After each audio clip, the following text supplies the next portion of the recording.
Hi everyone, I'm Josh. Welcome back to my channel. Today, I'm going to give my July wrap-up, basically all the books that I read. I think I finished 8 books, if I remember correctly. Some of those I've been reading before this month, but a decent amount considering my last couple months I read like 2 books.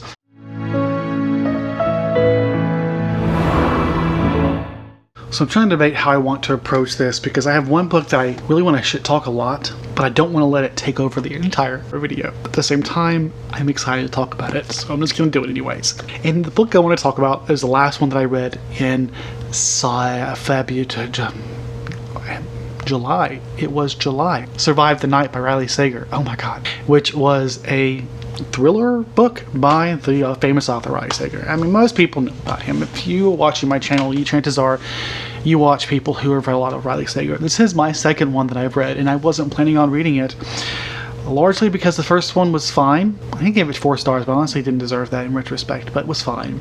And he gets a lot of love, but I'm the kind of person who, I don't know, I always gets an iffy response to a lot of thrillers. His is no exception.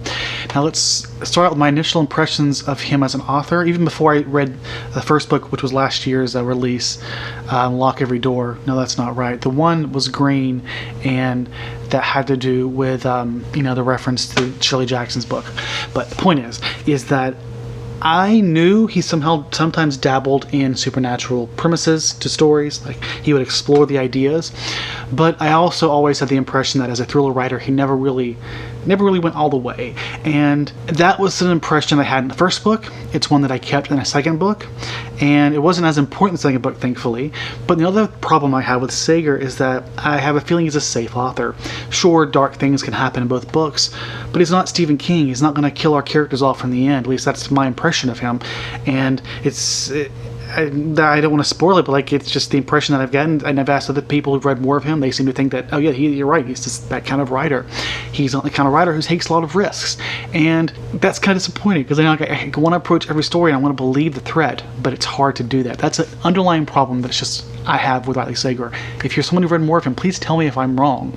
But like to me, it just feels like he's the kind of writer who's willing to like give us a dark twist, which I guess. So it's fine, I guess, if that's what you want. It's not what I want, generally speaking. That said, I have 2 more books by hand that I'm probably going to read. What I will say is that this book, I gave it 3 stars, despite it being a terrible book, just because it was a lot of fun. Like, especially the first half, I thoroughly enjoyed, and despite it being really bad, it did everything I wanted, which was just, entertain me mildly, and it did. Like, I've watched terrible movies for whatever reason, then I did this. Like I watched Sharknado and I liked it. I read this and I enjoyed it well enough, even though it was a terrible book. Now, why was it a terrible book? Well, there's a lot to unpack there, and I don't want to spoil it. I also don't want to go on for hours about this book, even though I could. The basic premise is about this young girl who wants to go home, visit her grandmother or whatever, and she takes a ride from like a rideshare thing that goes on with her school, and she doesn't know the guy she's going with. Of course, she's still traumatic after a year or half a year since her friend was murdered out at the bar the night that she decided to get mad at her friend and say, hey, fuck you, I'm leaving. You can stay here if you want, or you can come with me. And she left, and that night her friend got murdered. And now she's like, oh, I'm all scared because they never found who did it. And I don't want to go too into it all because it's like the plot's not that important. What matters here is understanding that there's a lot of contrivances, a lot of choices being made that didn't make a lot of sense, which honestly, I don't mind. It's fine. Like I said, I enjoyed the first half of the story, which was essentially the very premise I just gave you. And then, of course, Riley Sager, as I have a feeling is a problem with many thriller authors, has this feeling that he has to outdo himself constantly, like a twist for the sake of a twist, and so we get so many different twists and turns, and it's just bad. Like, I would have been fine with the first half of the story being exactly what it seemed like. It was a fun story, even if it was contrived in a lot of ways. But in order to have the twist, we have so many contrivances, so many terrible decisions, so many inconsistencies, not just dumb decisions, but a character who's dumb and smart as they need to be for the plot. And that's true for all the characters. Another thing that bothered me, that wasn't just like these contrivances, it was that there were moments that we get like insights into characters' minds, and we get like thought processes that were going on in there, and then those thought processes will be completely overturned later on in the story. And it's the kind of thing where it's like it's not just a deception by the author, it was like an overt literal lie to the reader to just trick us, to make us believe this was the case. And that's not clever writing, that's just lazy writing. Now, there's a bigger problem here. Like, technically, Sager's not a bad writer. I mean, he made a compelling book, I'll say that. And I think he's aware of how shitty this book is, but at the same time, he has an excuse for it. I don't want to spoil what that is, even though I think the book would have been better if you knew going in this was the premise. Made it easier to understand why we got what we got, and you could appreciate it for what it was doing. But instead, we get this surprise at the end. It helps us understand why this story is probably really bad. Like, there are certain choices that he makes, like the bad writing, the bad characterization, the over-the-top twists and turns. There's an excuse for that in the end, and it almost like seems intentional that these were there because of that twist. That nevertheless doesn't negate the fact that the majority of the book exists independently of that twist, and it's still an objectively bad story. It's told in an objectively bad way. Hopefully that really doesn't piss anybody off, not because it's bad. I don't care if you think it's good or not, but because I'm trying really hard not to spoil the book while still having a good conversation about it. I really hope I didn't upset anybody. But anyways, I will say that it entertained me, and I didn't want to read anything else, so I picked that up. And off a whim, it was like 2 different book clubs were reading it. I was like, fuck it, I'm just gonna read it, and it satisfied me, which is why I gave it a 3. I feel like this is the perfect example of a book I should be giving a 2, but I didn't, because you know what, my enjoyment matters. And as bad as the book was, I did enjoy the ride. Like, it wasn't hate. I did hate it, but I loved to hate it, if you know what I mean. Now, onwards to the next book. Let's go to one that I had been reading for nearly a year, and that was a buddy read that I was doing with a student, a colleague in my lab at school, and we both study Titan and have dabbled in astrobiology, and this book is essentially about that. It's about astrobiology and essentially the origin of life on Earth. That is, Rare Earth, Why Complex Life is Uncommon in the Universe, by Peter Ward and Donald Brownlee. This is a public, well, I don't want to try to say not public, but it's like it's meant for the common reader. It's not necessarily meant to be academic, but it is written by an academic writer, Peter Ward. And the basic premise here is this idea that Earth, so life, particularly complex life, that is like organisms like animals, or even plants, were very difficult to get, and there were certain things that had to happen to lead to just what we have now, not just humans, but complex life in general. And it's very hard, and there's reason to believe that what we have on Earth likely is much rarer than we might want to believe. And he makes a pretty compelling argument. I will say that a lot of this is geologic background or geologic history. Like, it's not just like rocks and shit, it's like understanding geologic processes or planetary processes of the past, which are necessary to get the context of the argument in the end. As someone who has a firm background in that, it was obviously a little repetitive, but I thought it was told well enough, and I think it's necessary, being a public book meant for like public reader. It's necessary to get that good background. I think he does the job of setting up. And this book is like 20 years old at this point, and I think it still stands up pretty well despite its age.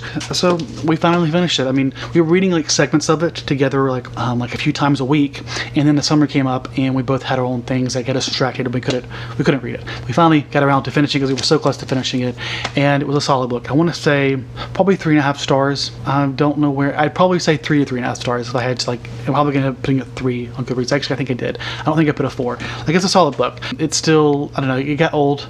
I feel like I would have enjoyed it more if it was on audio, because it's easier for me to get enticed by it, but it wasn't, so it was a bit of a slow read. But I think a good one overall. Maybe I should do a standalone review for that. I told myself I would do science reviews, and I haven't, so we'll see.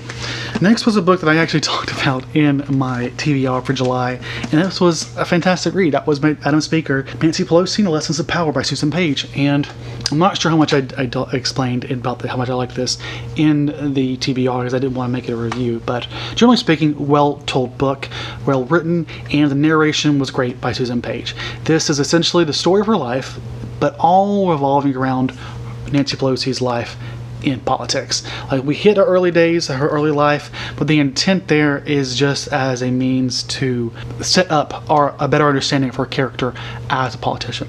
And I have more thoughts about this, but I really want to do a standalone review. I still have a written review that I've made, so for now I'll leave it at that. Solid book. I think I gave it, was it 4.5 to 5 stars? Somewhere between there. What next? Okay, so let's just jump to Still Alice. which was actually the last book I read. This book is about a woman who's in her 50s going early onset on Alzheimer's, and this book I read for the Golden Girls 24-hour readathon for Cheesecake Day. It was a solid book, a solid movie that I watched too, which was starred Julianne Moore. I have a full discussion of it, of course, in that vlog if you want to hear more thoughts, but generally speaking, it is not a happy tale. It is one that is, I think, intended to explore what happens when you go through Alzheimer's, especially for someone whose life was sort of revolved around their brain, because this woman, Alice, is a professor, is a scientist. Her life has been about language and about being able to interpret the world. And I say she's a scientist, maybe not strictly a scientist, but the point is that she was an intellectual who relied on her brain to live, and this explores that and the degradation of that in a very, very profound way. The author is herself a scientist who studies, I think, neuroscience, so I think she knew what she was doing when she made this. My biggest complaint, I think, would be the audiobook. She narrates, the author narrates her book, and she's not a narrator. It's just, it wasn't very good. The voices, there were no voices. They were just dialect. She did a decent job of some emotions, but generally speaking, I just didn't love it. The narration, to be clear. And up next, let us chat about Octavia Butler's Pattern Master. And I gave this 4 stars, probably somewhere between 3.5 to 4 stars. And I only had, I feel like, negative things to say about this in the Octavia Butler slow read discussion of it. But I did like it. It was just that I think it just felt kind of lackluster to what I was expecting in the conclusion of the series. But the bigger problem here that I feel bad about rating it lower, because I rushed through it. I get the timing of the Octavia Butler slow read wrong. It was a week before I thought it was going to be, so like I rushed through it in like 24 hours or less. And I feel like I would have appreciated more if I had taken my time, which was my intent, was to give myself a few days to actually get through it naturally instead of having to binge it. But this is the conclusion to the series by Octavia Butler about a group of individuals who have certain abilities, sort of like X-Men. And it starts in the distant past, where we have this man who basically is invincible and is trying to foster the creation of these powered people and create a sort of independent society where he can sort of rule. And every book as we go along shifts generally, but they always focus on this idea of power and control and the patriarchy, and it sort of settles there in the distant future where we end off in this book. We have this battle between these powered individuals and some new individuals who we see introduced to in the 3rd book, Clay's Arc. Another reason I think I had some mixed feelings about it, because I had just finished the book before it, Survivor, which was never intended to be read in the first place. And wait, I did. I read Survivor this month too, so let's talk about that. I knew I should have checked my Goodreads. So Survivor was the book that came before it, and this was an in-between book 3 and book 4 officially, but it was never republished. It was taken out of print because Octavia Butler didn't want people to read it, and I struggled to get through this. It was fine. I had the Octavia Butler feel to it somewhere, but at first it wasn't audio, so it was that problem. It was bigger than that. The story itself, the science fiction side of it, felt not completely thought out. Some of the ideas that were explored, I don't want to say they're problematic, because she always explores problematic ideas, but they are, I don't know if they're handled in the best way, and I think that's all part of why she probably didn't want this published. And I think I gave this one 3 stars, like a solid 3 stars. You can see the Octavia slow read discussion of both these books on YouTube on Onyx Page's channels. I will try to put it down below. Now I'm wondering if there are other books that I haven't finished, that I finished and forgot about. Well, I guess if there is, I'll have to jump in at the end. But for now, let's talk about Douglas Adams. No, not Douglas Adams, sorry. Frederick Douglass. I don't know what's wrong with me today. And I read the 2nd biography by him. This is the Library of America edition. And I thought this autobiography was phenomenal. The first one was fine, like it was interesting to get this picture of his life, but I don't think it was as well fleshed out as far as him as a writer and what his intent was in it. Like, I felt like the first book was about him just telling a story, getting it down on paper, and then this one was about a more deliberate narrative of studying his life, not just as a slave, but outside of slavery, and getting a message across about the fundamental morality of America and of slavery, not just the South, but of all of America. And he does that and he's able to do that in such an effective way that it just worked really well. I don't know if I give this 4.5 to 5 stars. I think it was 4.5 to 5 stars. A very well written book, very powerful. I look forward to his final memoir in this trilogy here that will hopefully set me up to read his biography that was written recently as well. I'll also add that despite it being repeating, looking over his same period of life that we got in the first one, as well as beyond that point, it felt like he was exploring a different thing. Like, we still get his life, but it was a different focus. It was focused heavily on family, on people, and the humanization, I think, of his family, and that connection there, which I thought was very, very powerful. And then next we have the Library of American Edition here, and this is James Baldwin's early novels and stories. And for this one I read, oh, this is upside down. I read Giovanni's Room, and this one, oh god, I loved it. I think I named it one of my favorite books of the year so far on my media freakout tag that I did recently, and it was just really well done. As I talk about it there, this book is so good because it explores sexuality and I think shame in one's sexuality, as well as I think just while doing so with two very, I think, problematic or flawed rather characters, and it just resonated really well as far as the conflict that they're having to deal with, as well as like the conflict that our main American character has to deal with as far as him not wanting to believe or accept his own homosexuality or maybe bisexuality, and the choices he makes and the consequences he has to live with for the rest of his life, and how that's going to weigh down on him. Oh, and then of course the tragedy rather, that how things end, which, to be clear, I don't think it's a spoiler to say it's how things end, because the book starts kind of like with the death of Vigoji. It starts with the end. We get this idea, we know something bad is about to happen, and everything's all building up to it, both in the present and in the past. And while we do so, we get to explore these people, their lives, their personalities, and their relationship. And it's just so powerful, and I felt like it was really well done.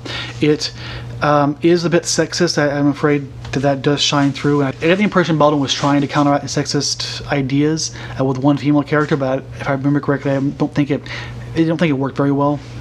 And I don't know, again, if that's Baldwin or just Baldwin's attempt to sort of encapsulate the time.